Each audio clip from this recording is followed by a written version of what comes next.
നമസ്കാരം, കൊട്ടാരക്കര മീഡിയയിലേക്ക് സ്വാഗതം. കർണാടകയിലെ ഷിരൂരിൽ ദേശീയപാതയിലുണ്ടായ മണ്ണിടിച്ചിലിൽ കുടുങ്ങിയ ഡ്രൈവർ അർജുനെ കണ്ടെത്താൻ സൈന്യമിറങ്ങും. കർണാടക സർക്കാർ ഔദ്യോഗികമായി സൈനിക സഹായം തേടി. ബെലഗാവി ക്യാമ്പിൽ നിന്നുള്ള 40 പേരടങ്ങുന്ന സൈനിക സംഘമായിരിക്കും ഇന്ന് ഷിരൂരിലെത്തുക. തുടർന്ന് രക്ഷാപ്രവർത്തനം ഏറ്റെടുക്കും. അതേസമയം തെരച്ചിലിന് ISROമാരുടെ സഹായവും തേടിയിട്ടുണ്ട്. സാറ്റലൈറ്റ് സഹായത്തോടെ ലോറിയുള്ള സ്ഥലം കണ്ടെത്താനുള്ള സാധ്യത ഉൾപ്പെടെയാണ് തേടുന്നത്. മണ്ണിടിഞ്ഞ സ്ഥലത്ത് 6 മീറ്റർ താഴെ ലോഹഭാഗത്തിന്റെ സാന്നിധ്യം ഇന്നലെ റഡാറിൽ പതിഞ്ഞിരുന്നു. ഈ സ്ഥലം കേന്ദ്രീകരിച്ചുള്ള തെരച്ചിലും അല്പസമയത്തിനകം ആരംഭിക്കും.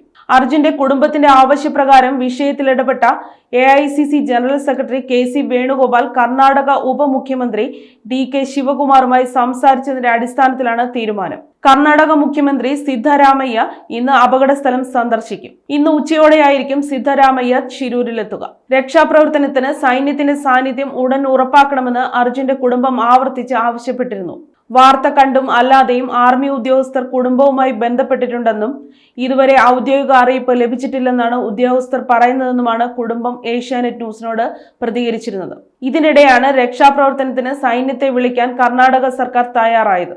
അർജുനു വേണ്ടിയുള്ള തെരച്ചിൽ മോശം കാലാവസ്ഥയെ തുടർന്ന് ഇന്നലെ വൈകിട്ടോടെ നിർത്തിവെക്കുകയായിരുന്നു. ഇന്ന് രാവിലെ 6:30 പുനരാരംഭിക്കുമെന്നാണ് അറിയിച്ചിരുന്നതെങ്കിലും കനത്ത മഴയെ തുടർന്ന് ഇന്ന് രാവിലെയുള്ള രക്ഷാപ്രവർത്തനം വൈകുമെന്നാണ് അധികൃതർ അറിയിച്ചിരിക്കുന്നത്. ഇന്നലെ രാത്രി മുതൽ ഷിരൂർ കനത്ത മഴ പെയ്തതോടെയാണ് രക്ഷാപ്രവർത്തനം വൈകാൻ കാരണമായത്.